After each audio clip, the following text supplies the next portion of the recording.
Story number 1, Dock Inspection. I arrived at the Newark Bay Container Terminal at 300 hours for a standard customs and border protection inspection cycle, targeting a flagged manifest from a Liberian registered vessel that had cleared quarantine earlier that day.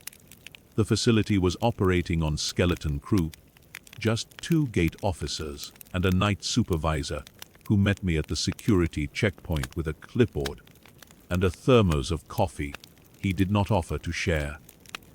The container in question, a 40-foot-high cube unit listed as carrying agricultural equipment, was positioned in the back row of Stack 7, and the facility supervisor mentioned that 2 dock workers had refused to approach it after their shift.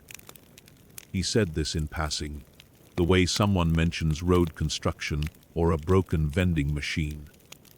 I asked what their reason was.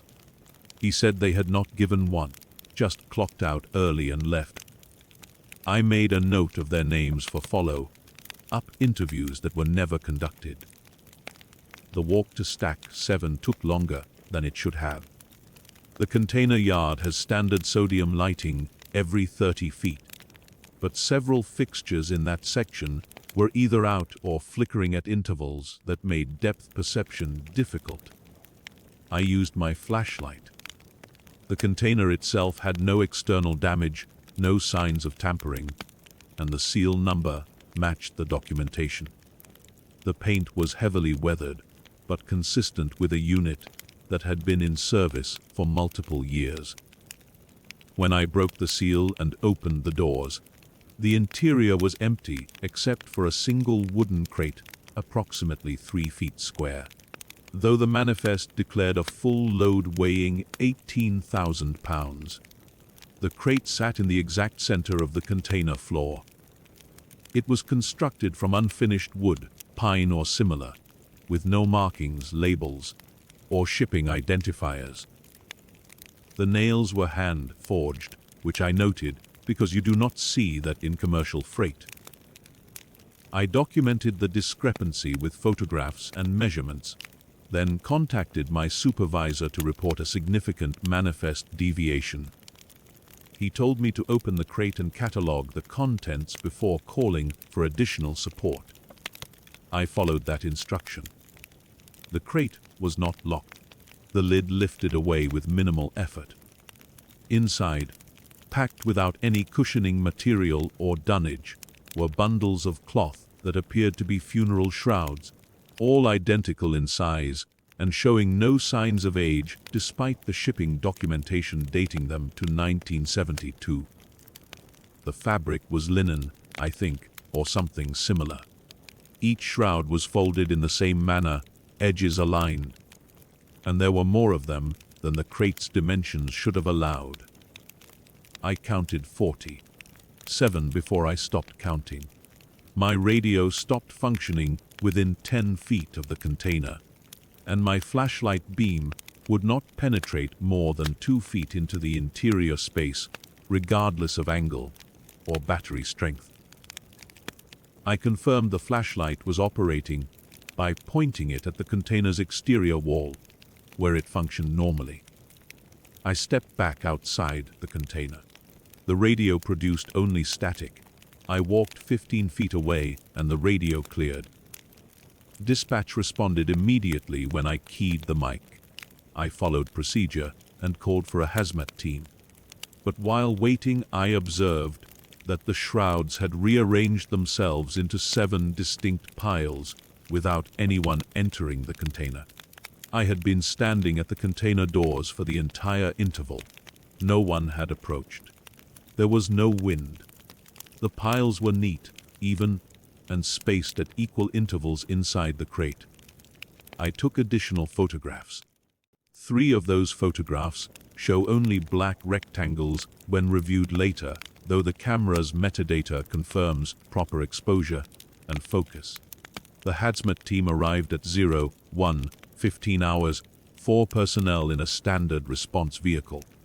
They conducted atmospheric tests that showed no chemical or biological hazards, no radiation, no volatile organic compounds.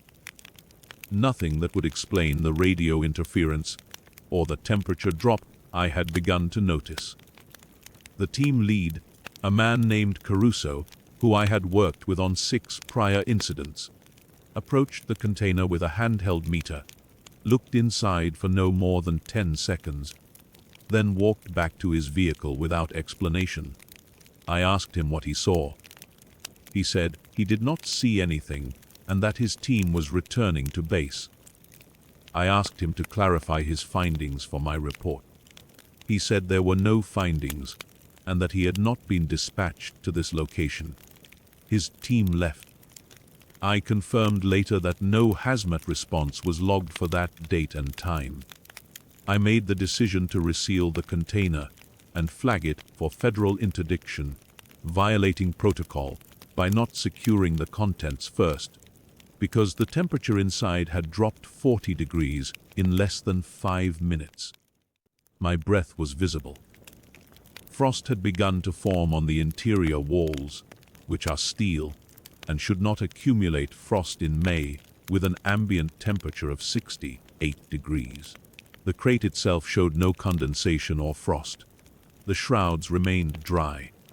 I used my personal phone to photograph the crate one final time before closing the doors. The phone's screen went black. When it powered back on 3 minutes later, the photo gallery showed no images from that evening, and the phone's internal clock had reset to January 1st, 2001. I closed the container doors and applied a new seal. I used an additional chain and padlock from my vehicle, which is not standard procedure, but seemed appropriate given the circumstances. I returned to the facility office and filed an initial report recommending federal interdiction and a full investigative workup.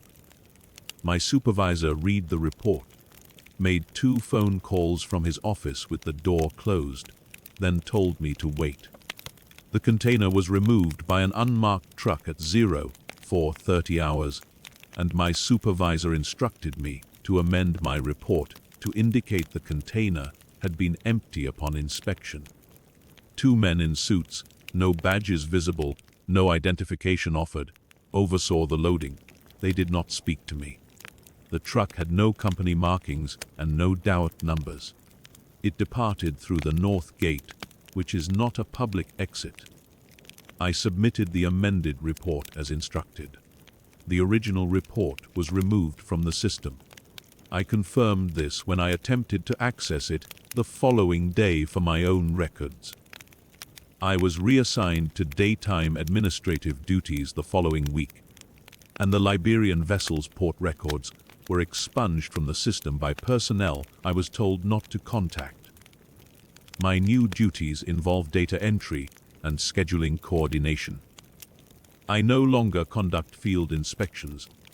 The reassignment was described as lateral, non-punitive, and in the best interest of operational efficiency.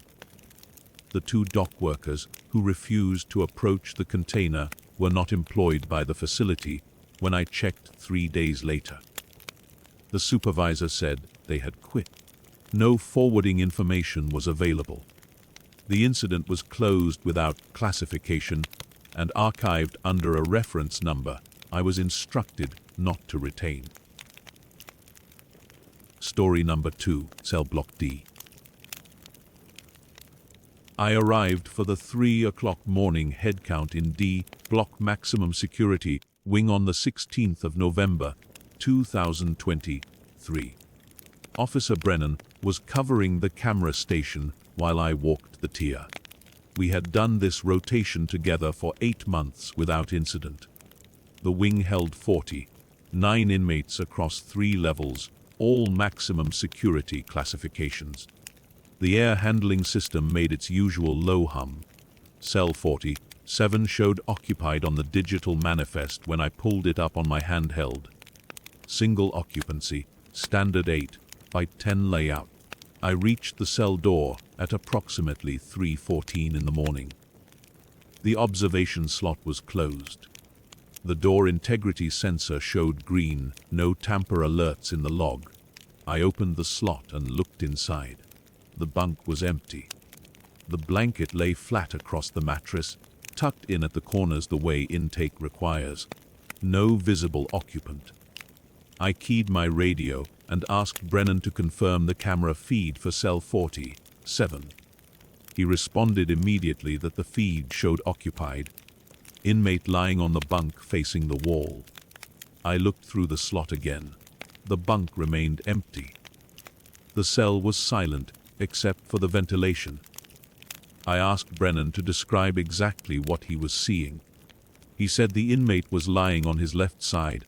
Orange uniform visible, dark hair, standard issue blanket pulled up to his shoulders.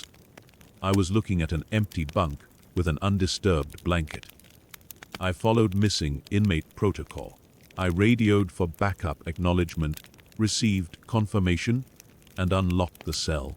The door opened smoothly. I entered and conducted a visual sweep. The cell was unoccupied. The toilet and sink area was empty. No one was present. Brennan's voice came over the radio, confused now, asking why I was just standing there. He said I was standing directly next to the inmate. I was standing in the center of an empty cell. The temperature dropped. I noticed it in my hands first, then my face. My breath did not fog, but the cold was distinct and sudden. I heard breathing. It was not my own. The rhythm was different, slower, and it came from the direction of the bunk. I stepped back toward the door. The breathing continued. I exited the cell and sealed it, confirming the lock engaged. My hands were steady. I walked directly to the security station. Brennan looked up when I entered. He asked if I had completed the head count for 47. I told him to show me the footage. He brought up the live feed on the monitor. The cell was occupied. The inmate lay on the bunk exactly as Brennan had described. I was visible in the frame as well, standing in the cell moments earlier. The timestamp matched. On screen, I stood less than 2 feet from the figure on the bunk. I asked Brennan to replay the footage from when I entered. He did. The video showed me unlocking the door, entering, walking to the center of the cell, and standing there for approximately 40 seconds. The inmate remained on the bunk throughout, unmoving. I watched myself stand beside an occupied bunk I had seen as empty. I contacted the shift commander. He arrived within 12 minutes and reviewed the footage himself. He entered the wing with me, and we walked to cell 47 together. He looked through the observation slot and confirmed the cell appeared empty. We returned to the security station, and he watched the camera feed again. The inmate was visible on screen. The shift commander made 2 phone calls from the station. He did not use radio. He spoke quietly, and I did not hear the details. He told us the wing was going into lockdown for emergency maintenance, and that we were to remain at the station until relieved. The classification team arrived at 4:37 in the morning. There were 3 of them. They wore facility uniforms but no name tags. They carried equipment cases and went directly to cell 47 with the shift commander. I did not see what they did inside. Brennan and I remained at the security station as instructed. At 5:51, one of the team members returned and removed the hard drive from the camera system. He did not speak to us. He logged the removal in a notebook he carried, but he did not leave a receipt copy. At 6:15, the shift commander returned and told us we were being reassigned effective immediately. Brennan was being transferred to a facility in Ohio. I was being transferred to a facility in Maryland. He said our personnel files would be updated by the end of the week, and that transportation had been arranged. He thanked us for our professionalism. I asked about the inmate in cell 47. The shift commander said there was no inmate assigned to cell 47. He said the cell had been listed as undergoing maintenance since the 9th of November, and that no headcount discrepancy had occurred during our shift. I completed my separation paperwork on the 19th of November. Brennan and I did not speak again. The transfer order listed standard reassignment for operational needs. My service record shows no incident reports filed during my time at the facility. I reported to the Maryland facility on the 27th of November. During intake processing, I was asked to review and sign a documentation accuracy statement. The statement confirmed that all reports I had filed during my previous assignment were complete and correct as written. I signed it. Cell 47 is not mentioned in any documentation I can access. The digital manifest for that date shows 48 occupied cells in D block.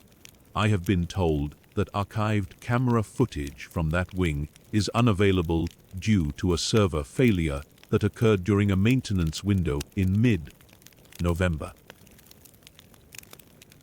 Story number 3, Ranger Station 5.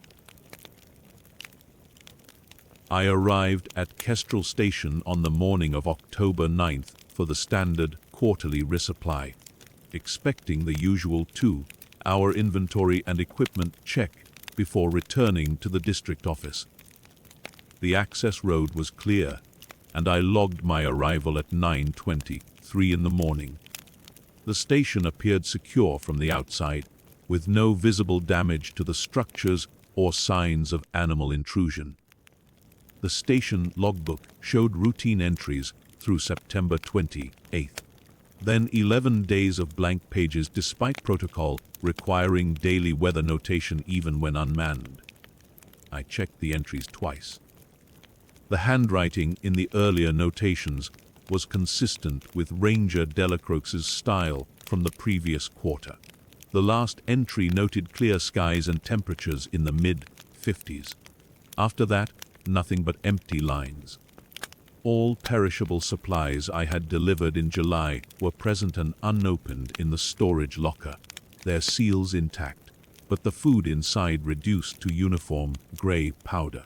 The canned goods, the dried fruit packets, the vacuum-sealed coffee, all of it. The containers showed no external damage. No rust, no punctures, no swelling. I opened a can of soup to verify. The powder inside had no smell. It compressed between my fingers like fine ash, but left no residue. I radioed the district office to report possible contamination, but received only rhythmic static that matched my own breathing pattern regardless of when I keyed the transmit button. I held my breath for 15 seconds to confirm. The static stopped. When I inhaled, it resumed in exact synchronization. I attempted 3 more transmissions using different channels.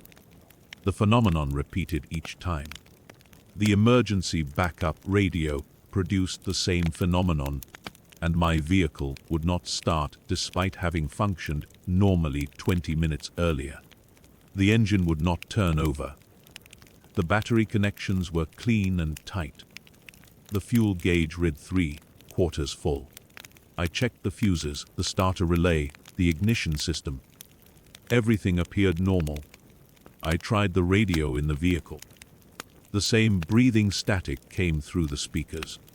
I found boot prints in the station that matched my own tread pattern and size, leading from the bunk room to the storage locker in a continuous loop with no entry or exit point. The prints were clear in the dust that had accumulated on the floor. I compared them directly to my boots.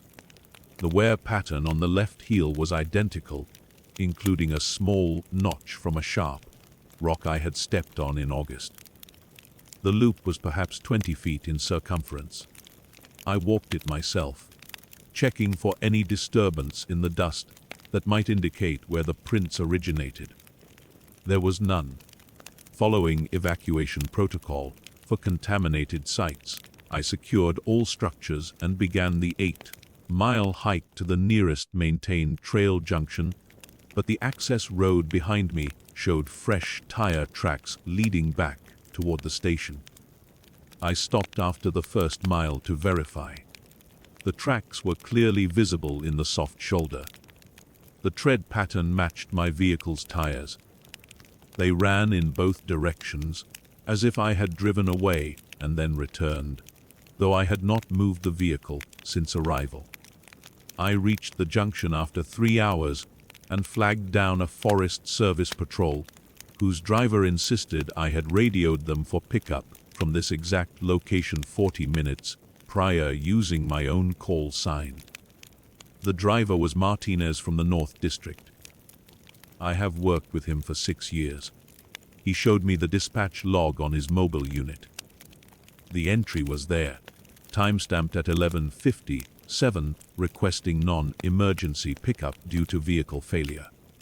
My call sign, my voice according to Martinez, though I had made no such transmission. The district supervisor conducted a site visit with hazmat protocols and found all supplies normal, all radios functional, and the logbook completely filled with standard entries in my own handwriting through October 9th. I was present for this inspection. Supervisor Chen opened the same cans I had opened. The contents were normal: soup, vegetables, fruit. The logbook showed daily weather entries in my handwriting, including notations I had never made, describing conditions I had not observed.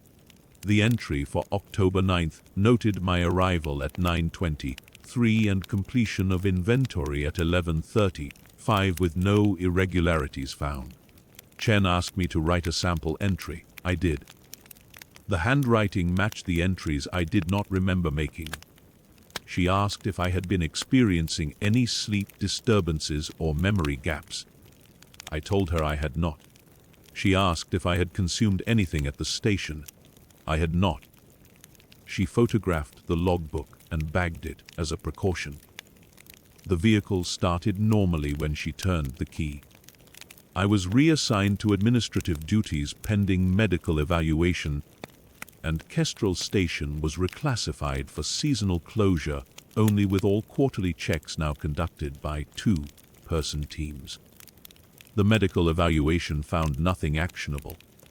I completed it on October 15th. My reassignment became permanent on November 1st. The file was marked for routine administrative review and archived under standard retention guidelines.